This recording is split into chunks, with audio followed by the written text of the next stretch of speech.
Hello students, welcome to Tanmay's Tuition Center. So the only concept oriented tuition center. So in this class we are going to discuss IIT Foundation for Physics. The topic name is motion. See what is meant by motion. So motion అంటే ఏంటి? First of all మీరు ఇది తెలుసుకోవాలి, చాలా important. అసలు ఏదైనా ఒక object అనేది రెస్ట్లో ఉందా లేకపోతే మోషన్లో ఉందా? టూ టర్మ్స్ ఉంటాయి, rest and motion. So rest and మోషన్ని మనం ఎలా డిఫైన్ చేస్తాము? సో ఏ ఆబ్జెక్టు కూడా, సో మన యూనివర్స్లో ఏ ఆబ్జెక్ట్ అయినా కూడా అబ్సల్యూట్ రెస్ట్లో కానీ అబ్సల్యూట్ మోషన్లో కానీ ఉండదు. అంటే ఏంటి అర్థం? No object will be in absolute rest. No object will be in absolute rest or in absolute motion. So దీనికి అర్థం ఏంటి? అబ్సల్యూట్ రెస్ట్ అంటే ఏంటి? అబ్సల్యూట్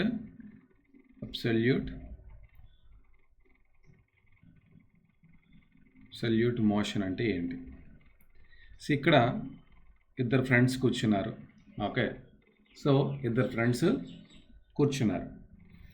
సో ఈ ఇద్దరు ఫ్రెండ్స్ కూడా ఒకళ్ళతో ఒకళ్ళు చూసుకున్నప్పుడు వీళ్ళిద్దరు కూడా రెస్ట్ పొజిషన్లోనే ఉన్నారు, అంతే కదా?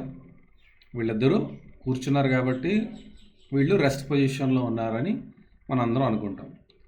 కానీ వీళ్ళిద్దరూ ఒక బస్సులో కూర్చున్నారు. ఎక్కడ కూర్చున్నారు? ఒక బస్సులో కూర్చున్నారు. ఇప్పుడు వీళ్ళిద్దరూ బయట ఉన్న పర్సన్కి వీళ్ళిద్దరూ ఎందులో ఉన్నట్టు అనిపిస్తుంది?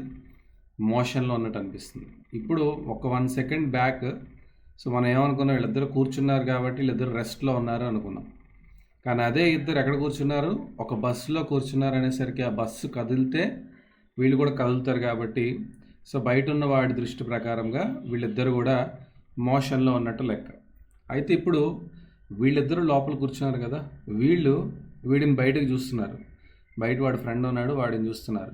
సో వాడి ఫ్రెండ్ యాక్చువల్గా అయితే కదలట్లా, అక్కడే నిలబడ్డాడు. కానీ వీళ్ళిద్దరికి ఎలా అనిపిస్తుంది? వీళ్ళిద్దరు రెస్ట్లో ఉన్నట్టు అనిపిస్తుంది, వాళ్ళ ఫ్రెండే వెనక్కి వెళ్ళిపోతున్నట్టుగా కనిపిస్తాడు. సో ఈ రకంగానే మనం ట్రైన్లో ట్రావెల్ చేసేటప్పుడు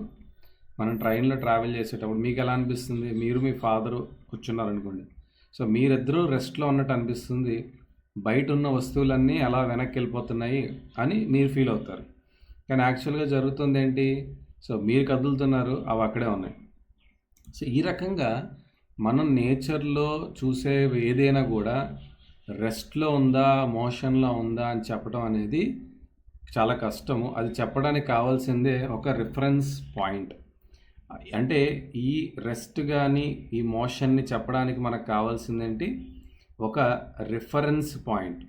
సో ఈ రిఫరెన్స్ పాయింట్ ప్రకారముగా, అంటే రిఫరెన్స్ పాయింట్ ఆధారముగా వస్తువు అనేది కదిలితే అది మోషన్లో ఉన్నట్టు, ఆ రిఫరెన్స్ పాయింట్ ఆధారంగా వస్తువు అనేది కదలకపోతే అది రెస్ట్లో ఉన్నట్టు లెక్క. సో ఈ reference point will decide whether the object is in motion are object is in rest. So ఇప్పుడు ఫర్ ఎగ్జాంపుల్ ఇక్కడ జాగ్రత్తగా అర్థం చేసుకోండి. ఒకవేళ ఈ బస్ అనేది రిఫరెన్స్ పాయింట్ అయితే, సో రిఫరెన్స్ పాయింట్ ప్రకారంగా ఈ ఆబ్జెక్ట్ యాక్చువల్గా రెస్ట్లో ఉన్నప్పటికీ ఈ రిఫరెన్స్ పాయింట్ అనేది మూవ్ అవ్వటం వల్ల ఈ ఆబ్జెక్ట్ యొక్క డిస్టెన్స్ రిఫరెన్స్ పాయింట్ నుంచి మారుతూ ఉంటుంది. ఫర్ ఎగ్జాంపుల్ ఇది ఒక వాల్ ఉంది, ఈ వాల్ని ఒక రిఫరెన్స్ పాయింట్ అనుకోండి. ఈ వాల్ నుంచి మీరు ఏం చేస్తున్నారంటే ఫస్ట్ ఈ వాల్ నుంచి 2 మీటర్ డిస్టెన్స్లో ఉన్నారు, తర్వాత ఇదే వాల్ నుంచి 4 మీటర్ డిస్టెన్స్కి వెళ్ళారు. సో ఈ తర్వాత కాసేపటికి ఇక్కడ వాల్ పాయింట్ నుంచి 8 మీటర్ డిస్టెన్స్కి వెళ్ళారు. అంటే అర్థం ఏంటి? మీరు ఈ రిఫరెన్స్ పాయింట్ నుంచి దూరం జరుగుతున్నారు. ఈ రిఫరెన్స్ పాయింట్ విత్ టైం ఏమవుతుంది? మీ యొక్క పాయింట్ పొజిషన్ మారుతుంది. So with time me position అనేది ఇందాక 2 మీటర్ దగ్గర ఉంది, ఇప్పుడు 4 మీటర్ దగ్గర ఉంది, తర్వాత 8 మీటర్ దగ్గరికి వెళ్ళింది. ఇలాగా మీ పొజిషన్ మారుతుంది కాబట్టి ఈ రిఫరెన్స్ ప్రకారంగా మీరు మోషన్లో ఉన్నట్టు లెక్క. అదే ఒకవేళ ఇదే డిస్టెన్స్ కవర్ చేస్తున్నారు కానీ మీ రెఫరెన్స్ పాయింట్ ఎవరు? ఒక బైక్ మీద ఉన్న మీ ఫ్రెండ్. సో మీరిద్దరూ బైక్ మీద వెళ్తున్నారు, ఓకేనా, మీరిద్దరు బైక్ మీద వెళ్తున్నారు. సో ఇతను మీ రిఫరెన్స్ పాయింట్ అయితే, ఈవెన్ దో మీరు వెళ్తున్నప్పటికీ కూడా వీడికి మీకు మధ్య 2 మీటర్ డిస్టెన్స్ ఉంది, లేకపోతే ఒక 20 సెంటీమీటర్ డిస్టెన్స్ ఉందనుకోండి. So even though you are moving కానీ మీ రిఫరెన్స్ పాయింట్ ఏంటి, మీ ఫ్రెండ్ కాబట్టి మీ ఫ్రెండ్కి మీకు మధ్యలో 20 సెంటీమీటర్ ఉంది. మీరు కదులుతున్నా కూడా మీ ఫ్రెండ్ కూడా మీతో పాటు సమానంగా కదులుతాడు, ఎందుకంటే ఇద్దరు బండి మీద ఉన్నారు కాబట్టి. సో మీ ఇద్దరి మధ్య డిస్టెన్స్ అనేది వేరీ అవ్వదు. So if he is a reference point, ఇతను కనుక మీ రిఫరెన్స్ పాయింట్ అయితే, ఈ రిఫరెన్స్ పాయింట్ నుంచి మీరు ఏ టైంలో చూసినా కూడా 20 సెంటీమీటర్ డిస్టెన్స్లో ఉన్నారు కాబట్టి మీరు మోషన్లో లేరు అని అర్థం. Even though you are moving, this reference point says that you are at rest. But when you take a different reference point, that means you are in motion. So ఇలా మనం తీసుకున్న రిఫరెన్స్ పాయింట్ ఆధారంగా మనం మోషన్లో ఉన్నామా రెస్ట్లో ఉన్నామా అనేది decide అవుతుంది తప్ప, మీరు రెస్ట్ అనే అబ్సల్యూట్గా ఒక వస్తువు ఏ రిఫరెన్స్ పాయింట్లో అయినా రెస్ట్లో ఉండదు. అబ్సల్యూట్గా ఏ వస్తువు అయినా కూడా ఏ రిఫరెన్స్ పాయింట్ దగ్గర కూడా మోషన్లో ఉండదు. సో దాన్నే absolute motion and absolute rest అని అంటారు. సో మళ్ళీ చెప్తున్నాను, జాగ్రత్తగా వినండి. సో ఇక్కడ ఏ వస్తువు కూడా ఏ రిఫరెన్స్ పాయింట్ అయినా, రిఫరెన్స్ పాయింట్ 1 అనుకోండి ఒకటి, so reference point 2, so reference point 2 ఇలా ఉంది, రిఫరెన్స్ పాయింట్ 1 వీటితో పాటు ట్రావెల్ చేస్తుంది. సో రిఫరెన్స్ పాయింట్ 1 ప్రకారముగా వీళ్ళిద్దరి మధ్య ఎప్పుడు కూడా ఒకటే డిస్టెన్స్ ఉంటుంది కాబట్టి ఈ ఆబ్జెక్ట్ రెస్ట్లో ఉన్నట్టుగా రిఫరెన్స్ పాయింట్ 1 చెప్తుంది. రిఫరెన్స్ పాయింట్ 2 ప్రకారముగా ఈ ఆబ్జెక్ట్ అనేది డిస్టెన్స్ దూరం వెళ్ళిపోతుంది. దీని ప్రకారంగా సేమ్ ఆబ్జెక్ట్ ఇది మోషన్లో ఉందని చెప్తుంది. అంటే ఒకే ఆబ్జెక్ట్కి మోషన్లో ఉందని చెప్పచ్చు, రెస్ట్లో ఉందని చెప్పచ్చు, depending on the reference point you have taken. కాబట్టి ఏ ఆబ్జెక్ట్ కూడా, so no object can be said, no object can be in the state of, can be in the state of, as I told you earlier, absolute rest or motion, absolute rest or motion. So A object కూడా absolute rest are మోషన్లో ఉండదు. ఒక reference పాయింట్లో అది rest కింద కనిపిస్తే ఇంకో reference పాయింట్తో అది మోషన్లో ఉన్నట్టు కనిపిస్తుంది. ఒక రిఫరెన్స్ పాయింట్లో మోషన్లో ఉన్నది ఇంకో రిఫరెన్స్ పాయింట్లో రెస్ట్లో ఉన్నట్టు కనిపిస్తుంది. కాబట్టి ఏ రిఫరెన్స్ పాయింట్ దగ్గరైనా కూడా రెస్ట్లోనే ఉంది అని అనిపించే ఆబ్జెక్టే ఉండదు. అలాగే ఏ రిఫరెన్స్ పాయింట్ దగ్గర నుంచి చూసినా కూడా మోషన్లో ఉంది అని అనిపించే ఆబ్జెక్ట్ కూడా ఈ మొత్తం యూనివర్స్లో ఉండదు. That is very very very very important. Okay, so actually మనం ఎర్త్ మీద ఉంటాము, ఎర్త్ అనేది రొటేట్ అవుతూ ఉంటుంది. So if you say, so మనం కదిలినా కదలపోయినా సన్ సెట్ అవుతుంది, సన్ రైజ్ అవుతుంది. యాక్చువల్గా చూస్తే కనుక సన్ అక్కడే ఉంటుంది, సన్ కదలదు.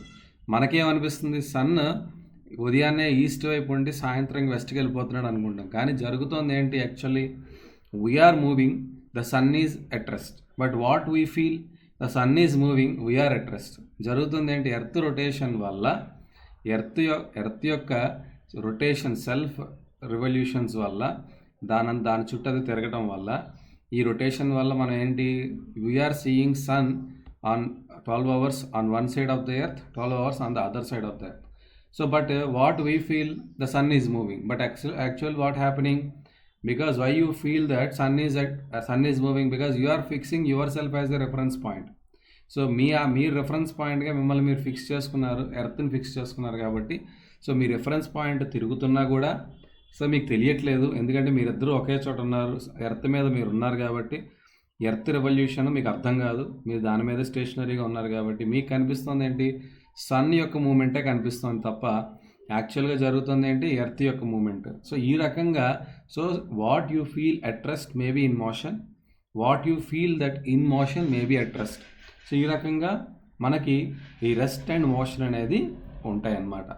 అలాగే రెస్ట్ అండ్ మోషన్ ఎలాగైతే ఉందో, సో మోషన్లో ఉన్నప్పుడు when you are moving you will cover some distances and displacements. That is also very important concept, the distance and displacement. So what is meant by distance and what is meant by a displacement?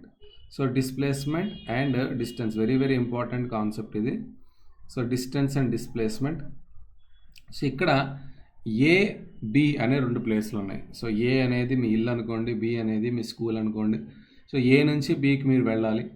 So you have got number of options. మీరు ఇలా వెళ్ళొచ్చు, లేకపోతే ఇలా వెళ్ళొచ్చు, లేకపోతే ఇలా వెళ్ళొచ్చు. So you have got many ways to go to your school. అందులోనే ఇంకొక పాత్ కూడా దాగి ఉంటుంది, that is straight path.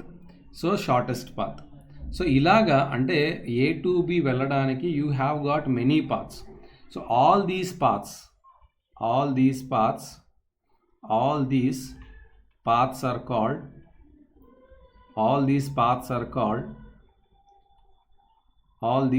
are called distances. So all these paths are called distance.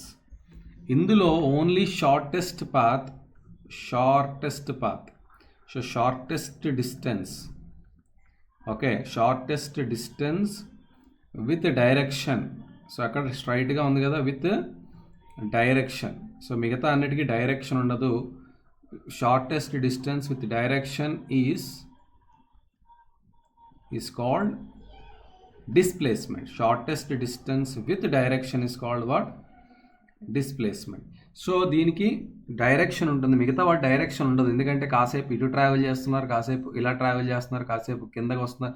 So the direction is changing. There is no fixed direction here. కాసేపు పైకి వెళ్తున్నారు, కాసేపు ముందుకు వెళ్తున్నారు, కాసేపు కిందకి వస్తున్నారు. So there is no fixed direction for the other paths.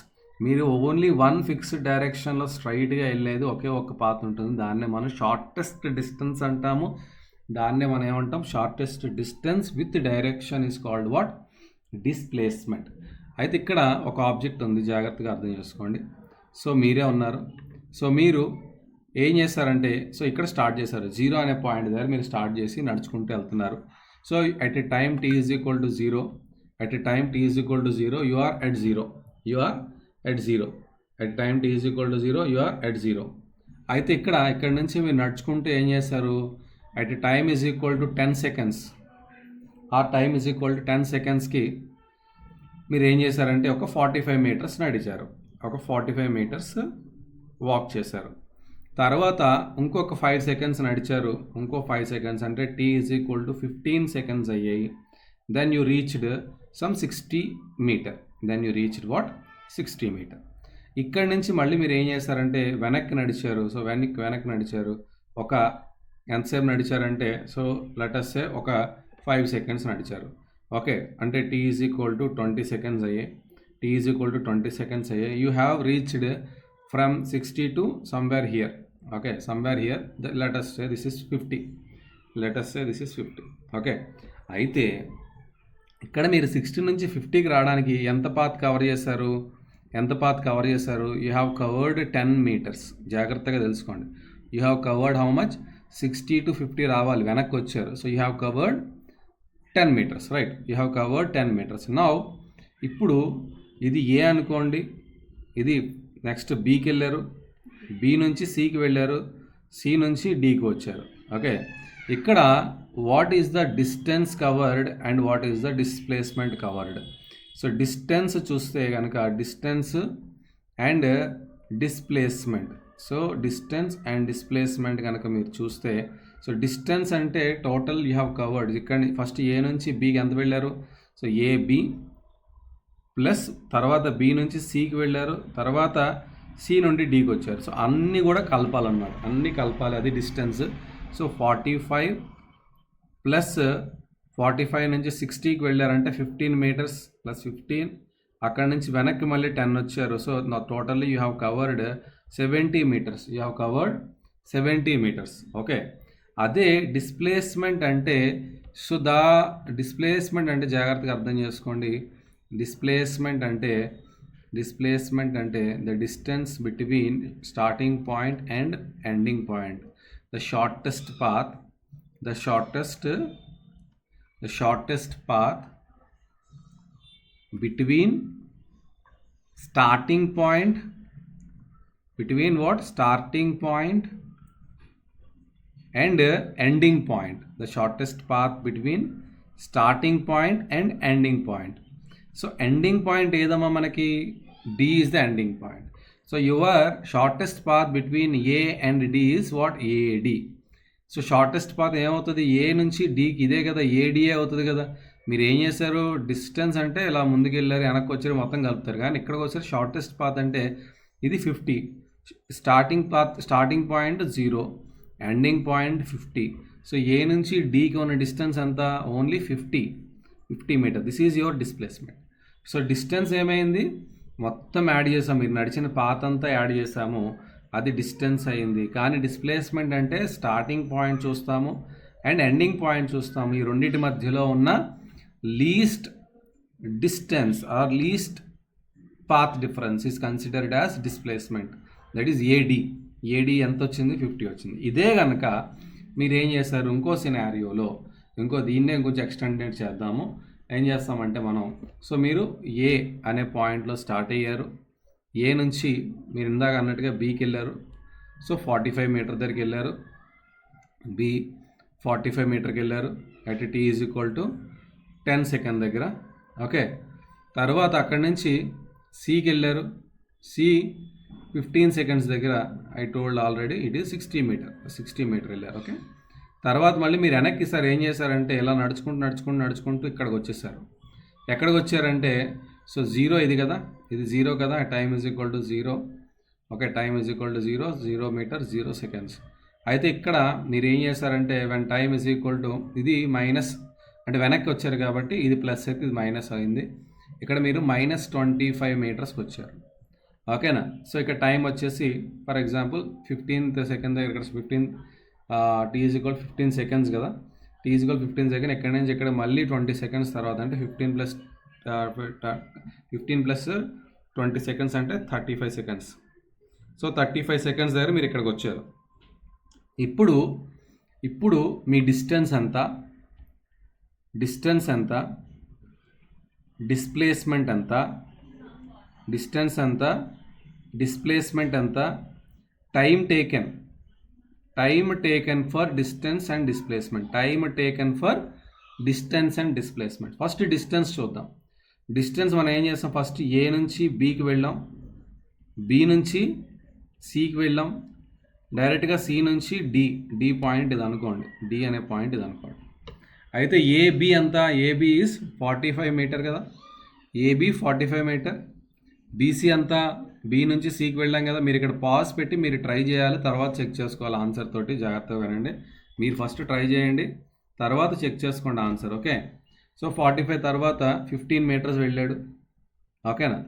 So plus దాని తర్వాత ఇక్కడ 60 నుంచి మళ్ళీ వెనక్కి వచ్చాడు. ఎక్కడికి వచ్చాడు? 0కి వచ్చాడు.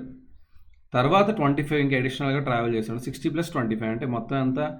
85. మొత్తం ఎంత ట్రావెల్ చేశాడు? 85. 60 -25 యాడ్ చేయాలి ఇక్కడ, అంటే 85 మీటర్స్ ట్రావెల్ చేశాడు టోటల్. సో ఇక్కడ ఈ మొత్తం యాడ్ చేస్తే ఎంత అవుతుంది? 45 + 15 దట్ ఈస్ 60 + 80 145 మీటర్స్. ఎంత ట్రావెల్ చేశారు? 145 మీటర్స్ డిస్టెన్స్ కవర్ చేశారు. టైం ఎంత పట్టింది? సో టైం టేకెన్ ఈజ్ 0 నుంచి ఫస్ట్ ఇక్కడ 15 నుంచి ఇక్కడికి 35. So total time taken is 35 seconds only. So distance పట్టిన టైం ఎంత?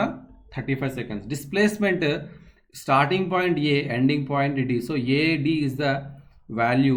సో ఏ నుంచి డీకి చూస్తే కనుక 0 ఇక్కడ, 25 ఇక్కడ. సో ఓన్లీ ఏడి అంతా 25 మీటర్స్ మాత్రమే. ఏడి అంతా 25 మీటర్స్ మాత్రమే. టైం ఎంత పట్టింది ఇక్కడ? Time is 35 seconds only. So A నుంచి డీకి రావడానికి వాడు ఏ నుంచి బీకి వెళ్ళాడు, బి నుంచి సికి వెళ్ళాడు, సి నుంచి డీకి వచ్చాడు. సో డిస్ప్లేస్మెంట్ వాల్యూ మేబీ 25, కానీ టైం టేకెన్ మాత్రం సేమ్. ఎందుకంటే ఆ పాత్ మొత్తం చేయడానికి వీడికి ఎంత టైం పట్టింది కాబట్టి. So time taken was 35 seconds only. So distance అయినా డిస్ప్లేస్మెంట్ అయినా టైం టేకెన్ సేమే అవ్వచ్చు, కానీ సో డిస్టెన్స్ అంటే టోటల్ పాత్ కవర్డ్ అంతా యాడ్ చేస్తాము. కానీ డిస్ప్లేస్మెంట్ అంటే only starting point, ending point, ఆ రెండింటిని మాత్రమే కన్సిడర్ చేస్తాం కాబట్టి. సో స్టార్టింగ్, ఎండింగ్ డిఫరెన్స్ మాత్రమే డిస్ప్లేస్మెంట్ అవుతుంది కాబట్టి అది 25 అయింది. ఇంకొక చిన్న క్వశ్చన్ చూద్దాం డిస్టెన్స్ డిస్ప్లేస్మెంట్ బాగా అర్థం చేసుకోవడానికి. ఒక పర్సన్ ఏం చేశాడంటే ఒక సర్క్యులర్ మోషన్లో ట్రావెల్ చేస్తున్నాడు. ఈ సర్క్యులర్ పాత్ యొక్క సర్కంఫరెన్స్ వచ్చేసి లెట్ ఇట్ బి. సో దీని డయామీటర్ తీసుకుందాం, ఒక 5 మీటర్స్ అనుకుందాం. Diameter is let us say 10 మీటర్స్లో. So diameter is 10 metres. Now so what is circumference of the circle with diameter? Circumference formula ఏంటి? So circumference of the circle ఈ maths అనేది బాగా రావాలమ్మా, మ్యాథ్స్ వస్తేనే ఫిజిక్స్ వస్తుంది. So 2πr. So circumference of circle is 2πr. 2π అంటే 22/7. Okay, so let us take the radius as 5 meter. So 5 meter అనుకుంటే లేకపోతే 14 అనేసుకోండి, ఈజీ అయిపోద్ది మనకి ఈజీగా.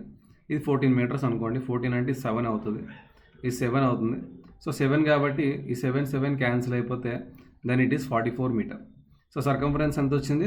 44 మీటర్.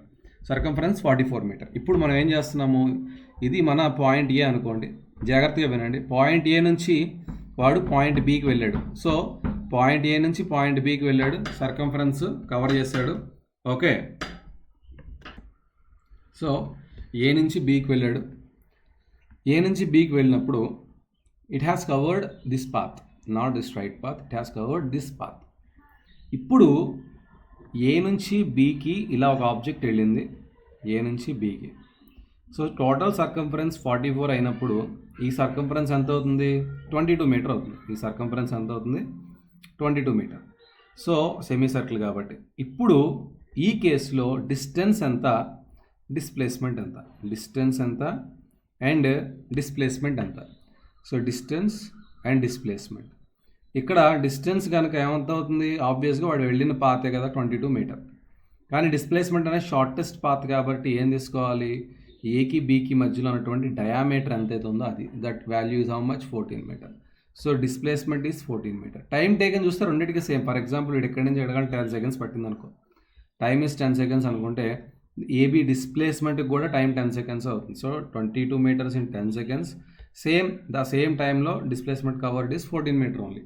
సో ఈ రకంగా డిస్టెన్స్ డిస్ప్లేస్మెంట్ అనేది చాలా చాలా ఇంపార్టెంట్, చాలా చాలా ఎక్కువ బాగా గుర్తుపెట్టుకోవాలి. ఇదే కేసులో కనుక మనకి వీడు ఇదే సర్కిల్ని ఒక ఏ నుంచి స్టార్ట్ అయ్యి 5 రొటేషన్స్ చేశాడు. జాగ్రత్తగా వినండి. Same circle. So he has made 5 rotations. 5 రొటేషన్స్లో ఆఫ్టర్ 5 రొటేషన్స్ డిస్టెన్స్ ఎంత, what is distance and what is displacement. After 5 rotations what is distance and what is displacement. 5 rotations తర్వాత అంటే ఈచ్ రొటేషన్ ఎంత అని చెప్పాను? 44 metre. Each rotation 44 metre. Each rotation how much? 44 metre. Circumference ఎంత వచ్చింది మనకి ఇందాక? 44 మీటర్ కదా. So circumference is 44 meter. So each రొటేషన్లో వీడు కవర్ చేసే డిస్టెన్స్ 44 మీటర్స్. ఇట్లాంటివి 5 చేశాడు కాబట్టి ఇంటూ 5 చేయాలి. ఇంటూ 5 అంటే 44 into 5. 44 into 5 that means 5 4s 20, 2 5 4s 20, 22, 220. So the distance is 220 meter. Okay, the distance is 220 meter. ఇప్పుడు 1 రొటేషన్ అంటే ఏ దగ్గర స్టార్ట్ అయ్యి మొత్తం బి దగ్గరికి వెళ్ళి బి నుంచి మళ్ళీ ఏ దగ్గర రావడం 1 రొటేషన్. 1 కంప్లీటెడ్, అలాగే 2 completed, 3 completed, 4 completed and 5 also completed, and again it came to the same point A where he has started. So ఇప్పుడు డిస్ప్లేస్మెంట్లో చూసినప్పుడు distance that the shortest path between the starting point and ending point. This is the starting point and this is the ending point. So what is the displacement here? The displacement is 0. అదే ఒకవేళ వాడు 5.5 rotation అన్నాడు అనుకోండి. 5.5 అంటే ఈ 220కి ఇంకొక half add చేయాలంటే 22 add చేయాలి. అంటే ఇది ఎంత అవుతుంది? 232, 242 అవుతుంది. కానీ ఇక్కడ ఎంత అవుతుంది? హాఫ్ రొటేషన్ మాత్రమే లెక్క, ఎందుకంటే 0 ప్లస్ హాఫ్ రొటేషన్లో డిస్ప్లేస్మెంట్ అంతా 14 మీటర్. చాలా చాలా ఇంపార్టెంట్. డిస్ప్లేస్మెంట్ అంతా 14 మీటర్ కాబట్టి 0 + 14 మీటర్. ఇక్కడ జాగ్రత్త అబ్జర్వ్ చేస్తారు. 5.5 రొటేషన్ అంటే ఇక్కడ 220కి 22 యాడ్ చేసాం, ఎందుకంటే డిస్టెన్స్లో కాబట్టి. హాఫ్ రొటేషన్ అంటే మనం ఇలా తీసుకోవాలి. అదే హాఫ్ రొటేషన్ డిస్ప్లేస్మెంట్ రొటేషన్లో తీసుకోవాలంటే స్ట్రైట్గా తీసుకోవాలి. సో 5.5 అయినప్పుడు సో వీడు 220 + 22 అయితే ఇక్కడ 0 + 14, సో 14 మీటర్. సో ఇంత క్లారిటీగా ఆలోచించాలి. 5 and 1/4 అన్నాడు అనుకోండి, 1/4.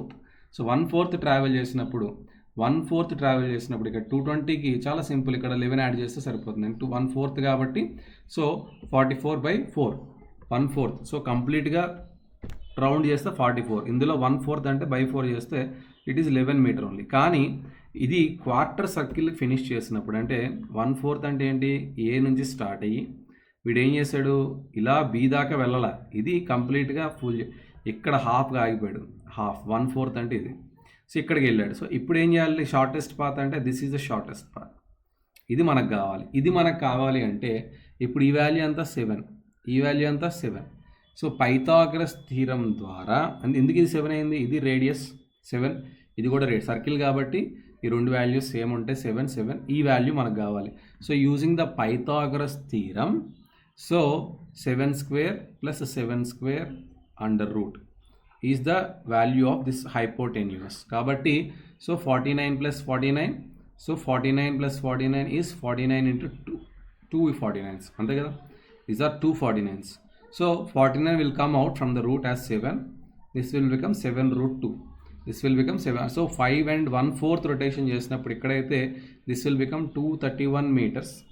This will become 7√2 only. This will become 7√2. The displacement will become 7√2. చాలా చాలా ఇంపార్టెంట్. అర్థం కాకపోతే మళ్ళీ వినండి. ఇక్కడ నేను పైథాగరస్ థీరంని తీసుకొచ్చాను. సో పైథాగరస్ థీరం అంటే ఏంటో తెలియాలి. అది తెలియకపోతే ముందు పైథాగరస్ థీరం తెలుసుకొని మళ్ళీ వీడియో చూడండి. సో ఒకవేళ ఒక్కసారి అర్థం కాకపోతే 2-3 times చూడండి, then you will understand the video. Okay, so I will conclude this here. So distance displacement part, and we will continue with the other concepts in the next class. Okay, thank you so much.